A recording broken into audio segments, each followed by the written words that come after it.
Giving ladies gas cylinders or giving people bank accounts is not a bad thing, it's a good thing. Britain की Cambridge university में lecture देने गए कांग्रेस नेता राहुल गांधी ने मोदी सरकार की तारीफ की। क्या गलत खबर बता रहा हूं? नहीं भाई, जो खबर आपने सुनी है वो भी सच है, लेकिन जो मैं बता रहा हूं वो भी उसी सच का एक हिस्सा है। राहुल गांधी की कैम्ब्रिज वाली स्पीच की जो खबर आपने सुनी, हम आपको वो भी बताएंगे, लेकिन पहले बात स्पीच के उस हिस्से की जिसमें राहुल गांधी ने मोदी सरकार की तारीफ की।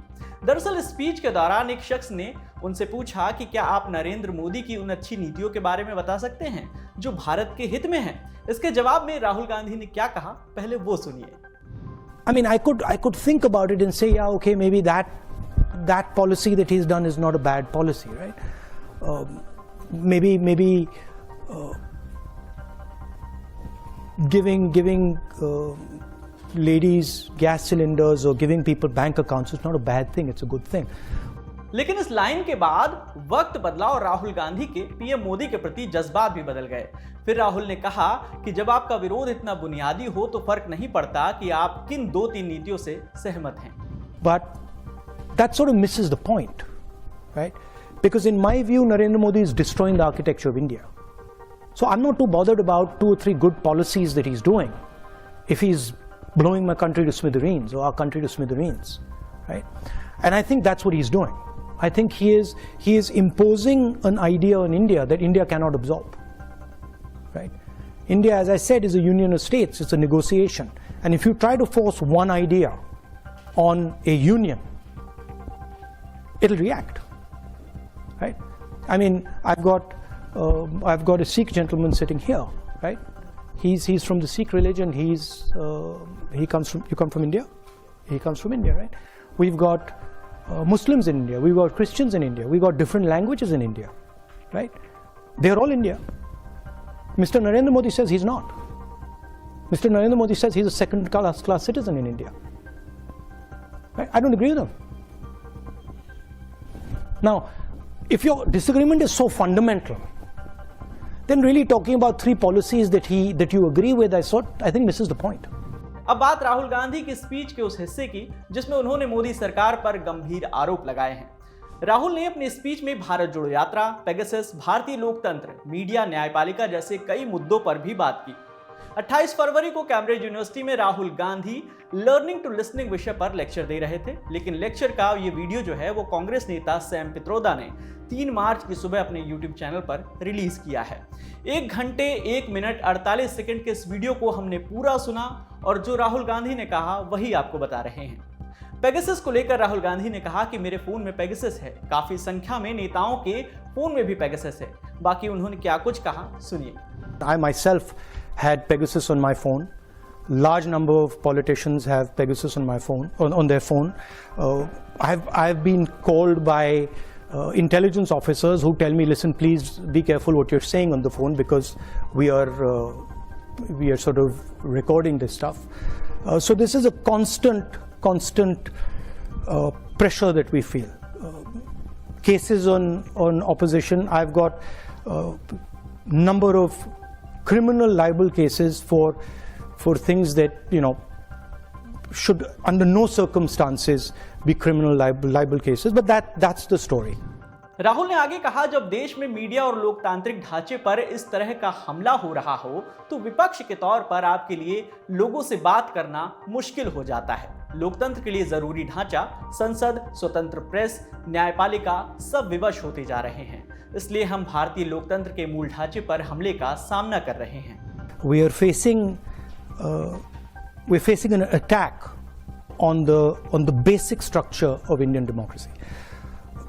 In the Constitution, India is described as a union of states, and that union requires a negotiation, requires a conversation. Here you can see that picture.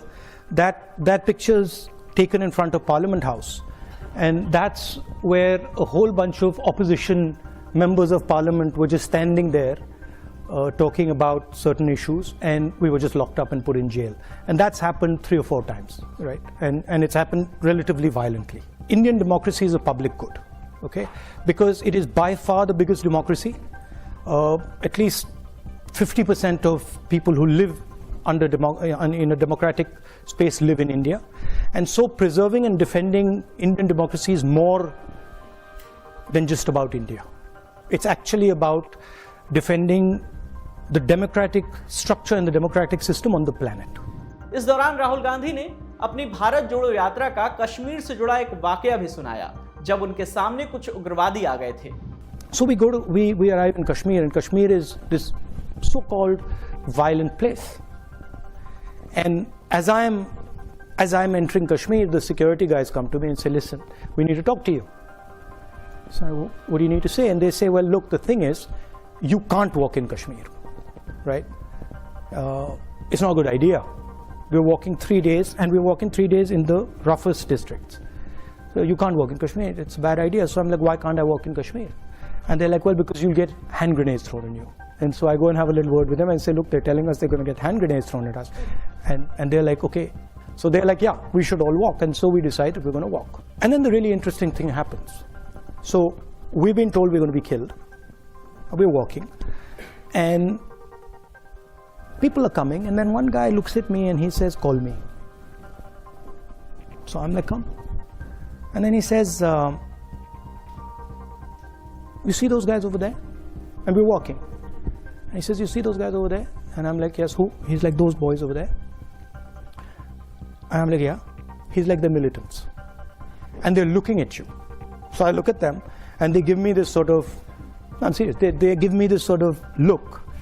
And I'm like, okay, I'm now in trouble, right? Because this guy's just told me this. They give me this look and I give them this look back. And then we carry on, nothing happens. So that to me was an indicator of the power of listening and non-violence.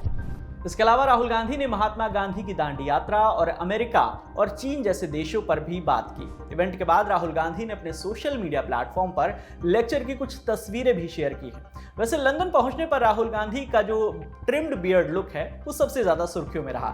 Rahul नए look में Cambridge university पहुंचे थे तो एक fan ने उनके साथ एक फोटो भी शेयर की थी। इसमें राहुल सेट की हुई दाढ़ी, कोट और टाई में नजर आ रहे हैं। 7 सितंबर 2022 से शुरू हुई भारत जोड़ो यात्रा के करीब 6 महीने बाद राहुल का लुक बदला हुआ नजर आ रहा है। राहुल गांधी की ओर से कैम्ब्रिज यूनिवर्सिटी में मोदी सरकार पर लगाए गए गंभीर आरोपों पर अब बीजेपी ने कांग्रेस और राहुल गांधी को आड़े हाथों लिया है। केंद्रीय मंत्री अनुराग ठाकुर ने कांग्रेस नेता राहुल गांधी पर तंज कसते हुए कहा है कि पेगासस उनके दिमाग में है। नतीजे क्या आएंगे उनको पता था और ये पेगासस कहीं और नहीं, उनके दिलो दिमाग पर बैठा हुआ है। राहुल जी किसी और की नहीं, कम से कम इटली के प्राइम मिनिस्टर और उनके नेताओं की तो सुन लेते हैं। क्या कहा इटली के प्राइम मिनिस्टर ने? ये कहा कि दुनिया भर में मोदी जी को जितना प्यार मिलता है, जो एक लोकप्रिय नेता के रूप में वो उभरे हैं, आज वो एक मेजर लीडर, एक बड़े नेता के रूप में उनको स्वीकारा है। ये शायद राहुल गांधी जी और कांग्रेस पार्टी स्वीकार नहीं कर पाए, ना वो लोगों का मैंडेट स्वीकार कर पाए, एक के बाद दूसरी हार को शायद राहुल गांधी स्वीकार नहीं कर पाए। पेगासस पे राहुल गांधी जी की क्या मजबूरी थी कि उन्होंने अपना मोबाइल फोन जमा नहीं करवाया? और वो नेता जो भ्रष्टाचार के चलते बेल पर है, ऐसा क्या था उनके मोबाइल फोन पे जो उनको अपना छिपाने की जरूरत थी? वो और अन्य नेताओं ने अपना मोबाइल फोन क्यों जमा नहीं करवाया? आपको बताते चले कि राहुल गांधी कैम्ब्रिज यूनिवर्सिटी में विजिटिंग फेलो के तौर पर पहुंचे थे। उन्होंने यहां से डेवलपमेंट स्टडी में 1995 में एमफिल किया था। लेकिन राहुल ने कैम्ब्रिज यूनिवर्सिटी में राउल विंची के नाम से पढ़ाई की थी। उन्हें नाम इसलिए बदलना पड़ा क्योंकि पिता राजीव गांधी की हत्या के बाद सभी राहुल की सुरक्षा को लेकर फिक्रमंद थे। राहुल को डिग्री को लेकर जब विवाद शुरू हुआ तो कैम्ब्रिज की कुलपति रही प्रोफेसर एलिसन रिचर्ड ने एक पत्र लिखा था और बताया था कि राहुल ने राउल विंची के नाम से डिग्री हासिल की थी। इस खबर में फिलहाल इतना ही। मेरा नाम है विकास। देखते रहिए दी लल्लनटॉप। शुक्रिया।